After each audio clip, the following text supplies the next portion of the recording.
اعوذ باللہ من الشیطان الرجیم، بسم اللہ الرحمن الرحیم۔ شروع اللہ کے نام سے جو بڑا مہربان نہایت رحم والا ہے۔ سورہ انفال آج آپ سے ڈسکس کرتے ہیں، آیت نمبر 1 to 10، ٹھیک ہے؟ آیت نمبر 1 to 10 آپ سے ڈسکس کرتے ہیں۔ تو اسٹارٹنگ اس طرح ہے، یسألونک عن الانفال قل الانفال للہ والرسول فاتقوا اللہ واصلحوا ذات بینکم واطیعوا اللہ ورسولہ ان کنتم مؤمنین۔ ایک آیت بس میں نے پڑھ کے سنا دی، باقی کیونکہ آپ لوگوں کو ترجمہ سنانا ہے تو آپ سے ترجمہ ڈسکس کرنا ہے۔ اے محمد صلی اللہ علیہ وآلہ وسلم، مجاہد لوگ تم سے مال غنیمت کے بارے میں دریافت کرتے ہیں۔ مال غنیمت یعنی جنگ کی کوئی کیفیت ہے، جنگ کا وقت ہے، ٹھیک ہے؟ مجاہدین جو ہے وہ جہاد یعنی جہاد لڑنے والے مجاہدین، اللہ اور اس کے رسول کے راستے میں تلوار اٹھا کر لڑنے والے مجاہد ہوتے ہیں، ٹھیک ہے نا؟ یہاں پر لڑنے والے مجاہدین کا تذکرہ ہے۔ تو مال غنیمت کے بارے میں تم سے دریافت کرتے ہیں آپ صلی اللہ علیہ وآلہ وسلم سے۔ مال غنیمت کیا ہوتا ہے؟ جنگ جیتنے کے بعد جو جس سے جنگ لڑی جا رہی ہوتی ہے ان کا جو سامان بچ جاتا ہے، تو اس میں جو چیزیں بچ جاتی ہیں وہ ساری مال غنیمت ہوتی ہیں، ٹھیک ہے؟ جو چیزیں بچ جاتی ہیں وہ سب کیا ہوتی ہیں؟ مال غنیمت۔ تو پھر وہ اب ظاہر ہے کوئی جنگ جیتے ہوں گے تو اس میں جو ہے وہ اب جو صحابہ ہیں وہ آپ سے جو ہے یعنی مجاہدین صحابہ ہی تھے، تو وہ جو ہے وہ مال غنیمت کا سوال کر رہے ہیں۔ اب یہ مال غنیمت کس کے حصے میں جائے گا، ٹھیک ہے؟ تو مال غنیمت کے بارے میں دریافت کرتے ہیں کہ کیا حکم ہے، کہ مال غنیمت کے بارے میں کیا حکم ہے۔ تو کہہ دو کہ مال غنیمت خدا اس کے رسول کا مال ہے، یعنی جو بھی جو ہے وہ جنگ کے بعد جو بچ جائے، چھوڑ دو ایسی چھوڑو، جو جنگ کے بعد جو بچ جائے وہ سارا کس کا ہے؟ اللہ اور اس کے رسول کا، ٹھیک ہے؟ کون سوال کرتے ہیں؟ مجاہدین صحابہ، ٹھیک ہے نا؟ ورڈ مجاہدین یوز کیا ہے تو اس لیے ہم ورڈ مجاہدین یوز کریں گے۔ اس سکون سے سنیے، آپ کو سوال جواب ایسے ہی یاد ہو جائیں گے، ٹھیک ہے نا؟ جو آپ کو ابھی کل یاد کر کے آپ آئیں گے۔ تو کون سوال کر رہے ہیں؟ مجاہدین۔ کس سے کر رہے ہیں؟ آپ صلی اللہ علیہ وسلم سے۔ کس سے سوال کر رہے ہیں؟ آپ صلی اللہ علیہ وسلم۔ کس چیز کے بارے میں؟ مال غنیمت کے بارے میں، ٹھیک ہے نا؟ تو کیا کہا کہ مال غنیمت کس کا حق ہے؟ اللہ اس کے رسول کا حق ہے۔ تو خدا سے ڈرو اور آپس میں صلح رکھو۔ کاشف، تو خدا سے ڈرو، ٹھیک ہے نا؟ یعنی مال غنیمت کے بارے میں اللہ سے ڈرو اور آپس میں صلح رکھو، یعنی وہ مال کس کے حصے میں کتنا آئے گا اس بارے میں جھگڑنے کی ضرورت نہیں ہے، یہ اللہ اور اس کے رسول کا حق ہے، وہ ڈیسائیڈ کریں گے کس کو کیا جائے گا۔ آپس میں صلح رکھو، اور اگر ایمان رکھتے ہو تو خدا اور اس کے رسول صلی اللہ علیہ وآلہ وسلم کے حکم پر چلو، یعنی مال غنیمت اور ہر چیز کے بارے میں، لیکن یہاں اسپیشلی مال غنیمت کے بارے میں ہے کہ اللہ اور اس کے رسول نے مال غنیمت کے بارے میں جو حکم دیا ہے اس کے اوپر چلو، یعنی کیا فیصلہ کیا جائے گا اس پہ چلو، ٹھیک ہے؟ پھر آگے آیت شروع ہوتی ہے، یہ فرسٹ آیت ہماری ہو گئی۔ نیکسٹ ہوتی ہے مومن تو وہ ہے کہ جب خدا کا ذکر کیا جاتا ہے۔ یہاں ایک اور بات ہے کہ مومن کی ایک کیفیت بتائی جا رہی ہے کہ مومن یعنی پکا مسلمان کون ہوتا ہے، یعنی اصل میں پکا مسلمان کون ہے؟ کہ مومن تو وہ ہے کہ جب خدا کا یعنی اللہ کا ذکر کیا جاتا ہے اس کے سامنے تو اس کے دل ڈر جاتے ہیں۔ جب اللہ کا ذکر کیا جاتا ہے تو اس کے دل ڈر جاتے ہیں، اور جب انہیں اس کی آیتیں پڑھ کر سنائی جاتی ہیں تو ان کا ایمان بڑھ جاتا ہے، یعنی اللہ اور اس کے رسول کی باتیں بتائی جاتی ہیں تو ایمان میں تازگی آ جاتی ہے، ٹھیک ہے نا؟ یہ مومن کی کیفیت قرآن بتا رہا ہے سورہ انفال میں کہ جب ان کے سامنے جو ہے وہ تذکرہ کیا جاتا ہے، اللہ کا تذکرہ کیا جاتا ہے تو دل اور ایمان تازہ ہو جاتا ہے، ٹھیک ہے؟ تو مومن کے سامنے جب خدا کا ذکر کیا جاتا ہے تو دل کیا ہو جاتا ہے، اور آیتیں پڑھ کے سنائی جاتی ہیں تو ایمان تازہ ہو جاتا ہے، اور وہ اپنے پروردگار پر بھروسہ رکھتے ہیں، یعنی اللہ پہ توکل رکھتے ہیں، اللہ پہ بھروسہ رکھتے ہیں کہ جو ہوگا فیصلہ جو بھی ہوگا یا ہماری زندگی میں جو بھی سامنے آئے گا وہ سب بہتر ہوگا۔ اور وہ جو نماز پڑھتے ہیں، یہ اب مومن کے بارے میں بتا رہے ہیں کہ دل ڈر جاتے ہیں، ایمان بڑھ جاتا ہے، پروردگار پہ اللہ پہ بھروسہ رکھتے ہیں، اور جو نماز پڑھتے ہیں، اور جو مال ہم نے ان کو دیا ہے انسان کے پاس جو مال ہے وہ سب اللہ کی نعمت ہے، ہر چیز، صحت، جسم، ہر چیز. تو جو مال ہم نے دیا ہے، ہم نے ان کو دیا ہے، ان میں سے نیک کاموں میں خرچ کرتے ہیں. یہ یاد رکھیے گا، نیک کاموں میں، لوگوں کی بھلائی میں. اور بے شمار کام ہیں نیک کام، مساجدوں کی تعمیر میں، خانقاہوں کی، عبادت گاہوں کی، کسی کی مدد کرنے کے لیے، زکوٰۃ میں، خیرات میں، اور بے شمار چیزوں میں. ٹھیک ہے نا، فضول خرچیوں میں نہیں. جتنی بھی غیر شرعی فضول خرچیاں، ان میں سے کسی میں بھی نہیں. ٹھیک ہے نا. تو جو مال ہم نے ان کو دیا ہے اس میں سے نیک کاموں میں خرچ کرتے ہیں، اور یہی سچے مومن ہیں. اب یہ پراپرٹیز بتا دیں. اللہ سے ڈرتے ہیں، اللہ پہ ایمان رکھتے ہیں، توکل کرتے ہیں، جو مال دیا ہے خرچ کرتے ہیں، نماز پڑھتے ہیں. جب اللہ کی آیتیں پڑھ کے سنائی جاتی ہے تو ان کے دل کے اندر ایک کیفیت طاری ہو جاتی ہے، ڈر کی یا خوف کی. ٹھیک ہے نا. تو یہی سچے مومن ہیں. اور ان کے لیے پروردگار کے ہاں، یعنی اللہ کے گھر میں، یعنی اللہ نے جو جنت بنائی ہے، اللہ کے سامنے، اللہ کے حضور، ان کی ہاں بڑے بڑے درجے اور بخشش ہے، بخشش اور عزت کی روزی ہے. یعنی جو لوگ ایسے مومن ہیں تو پھر ایسے لوگوں کے لیے جو ہے وہ اللہ کے دربار کے اندر، اللہ کے حضور جو ہے وہ بہت اونچے اونچے درجے ہیں. ان کے لیے بڑے بڑے انعامات رکھے ہوئے ہیں، ان کی بخشش ہے، اللہ انہیں بخش دے گا، اور عزت کی روزی ہے ان کے لیے. اور ان لوگوں کو اپنے گھروں سے اسی طرح نکلنا چاہیے تھا، ان لوگوں کو اپنے گھروں سے اسی طرح نکلنا چاہیے تھا جس طرح تمہارے پروردگار نے تم کو تدبیر کے ساتھ اپنے گھر سے نکالا. اور اس وقت مومنوں کی ایک جماعت ناخوش تھی. یہ یقیناً یہ اس وقت کا تذکرہ ہے جب آپ نے مائیگریشن کری تھی. ٹھیک ہے نا. گھر سے تو اسی وقت آپ گئے تھے نا، نکلے تھے. تو ان لوگوں کو اس وقت اپنے گھر سے نکالا جس طرح تمہارے پروردگار نے تم کو تدبیر کے ساتھ اپنے گھر سے نکالا. یعنی آپ کی جو ہے وہ مائیگریشن کروائی، ہجرت کری آپ نے مکہ سے مدینہ. اور اس وقت مومنوں کی ایک جماعت ناخوش تھی. ظاہر ہے وطن چھوڑنا اتنا آسان کام نہیں ہوتا. ٹھیک ہے نا.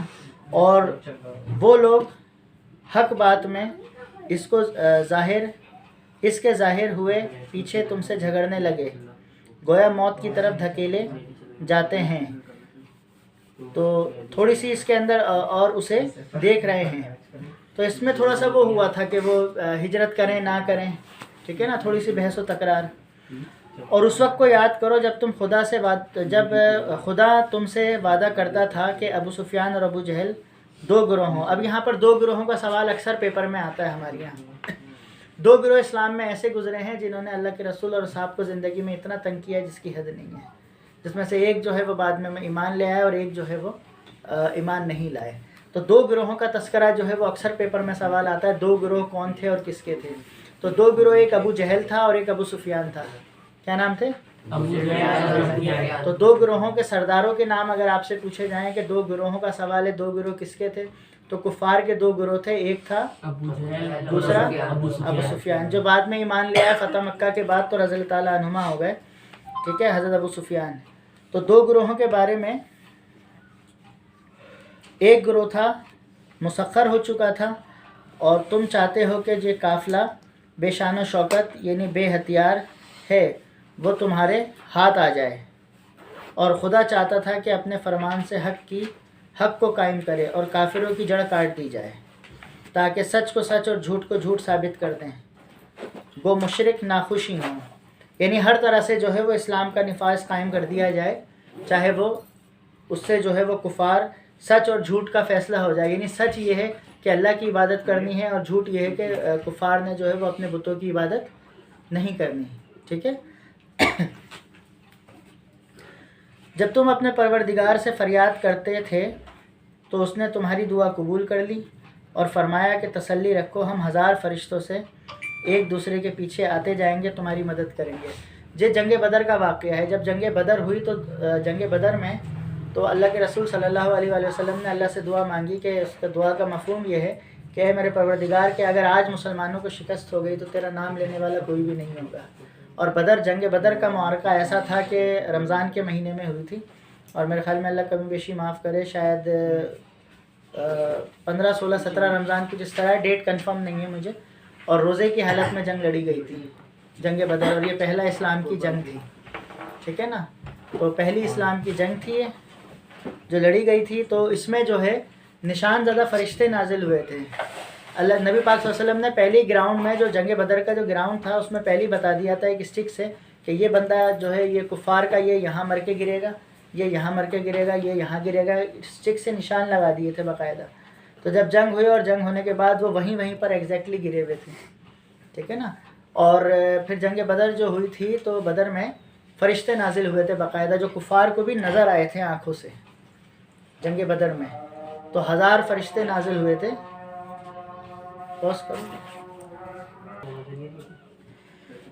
اچھا، تو فرشتے جو ہے وہ نازل کیے گئے اور اس مدد کو خدا نے محض بشارت بنایا تھا کہ تمہارے دل سے تاکہ تمہارے دل کو اس سے اطمینان حاصل ہو. اور مدد تو اللہ ہی کی طرف سے، بے شک خدا غالب حکمت والا ہے.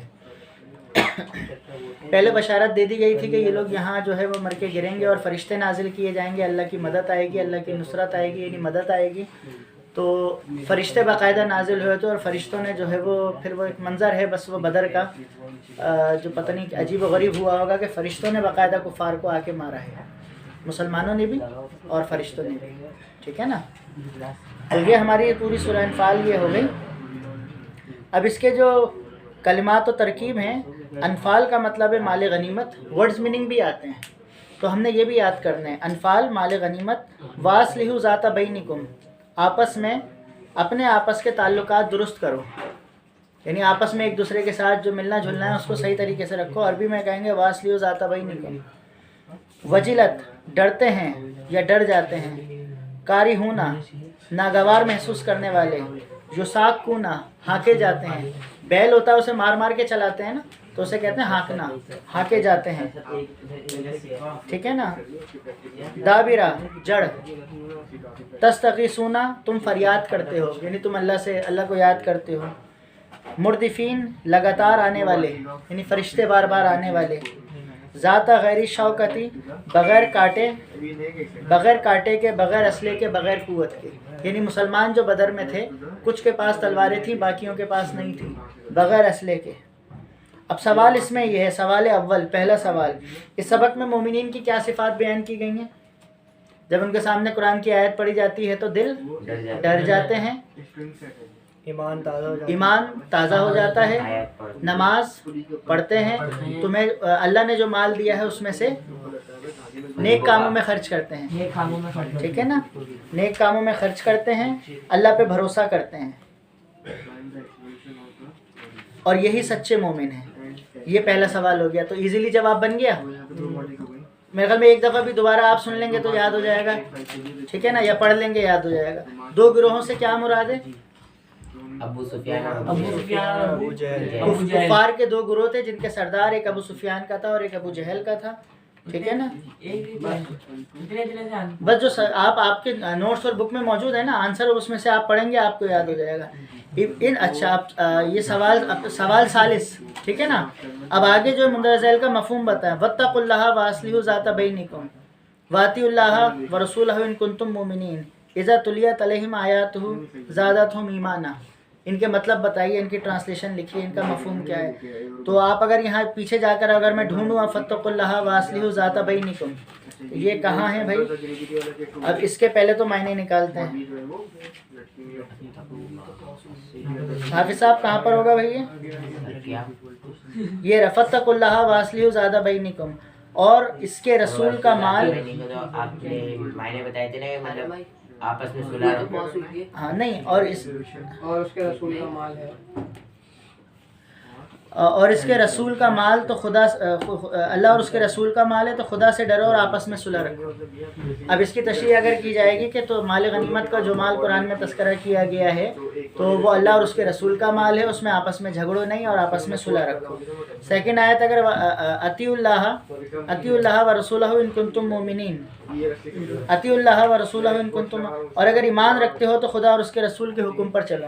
یعنی ایمان والے جو اپنی پوری زندگی گزارتے ہیں وہ پوری زندگی جو ہے اللہ اور اس کے رسول کے حکم پر ہے. عربی لکھی ہوئی آئے گی آپ کو، یہی آئے گی صحیح نا. اذا تلیت علیہم آیاتہم زادتہم ایمانا، اذا تلیت آیاتہم.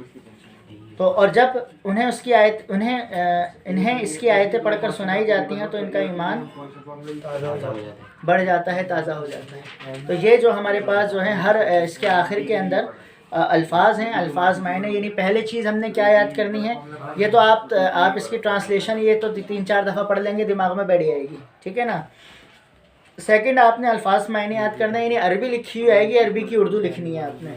پھر اس کے بعد جو ہے 2 سوال ہیں، مومنوں کی صفات 2 گروہوں سے کیا مراد ہے، 2 سوال کے جواب لکھنے ہیں۔ اور پھر یہ آپ کے پاس الف ب جیم کر کے 3 عباراتیں لکھی ہوئی ہیں، یعنی آیتیں ہیں، اس کا ترجمہ اور مفہوم لکھنا ہے۔ یہ سب آپ کو نوٹس اور اس کے اندر موجود ملے گا۔ تو یہ اس طرح ہماری سورہ انفال کی پہلی 10 آیتیں ہو گئیں، ٹھیک ہے نا۔ تو اس کو یاد کیجئے، کل اس کا ٹیسٹ لیں گے، ٹھیک ہے۔ سورہ